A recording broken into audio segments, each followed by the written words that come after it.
ప్రతి చోట నీ పాట పాడాలని, ప్రతి చోట నీ సువార్త చేరాలని,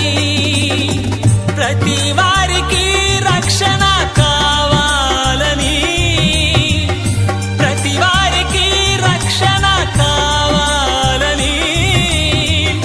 ప్రతి వారు నీ సన్నిధి చేరాలని, ఆశతో నీ కొరకై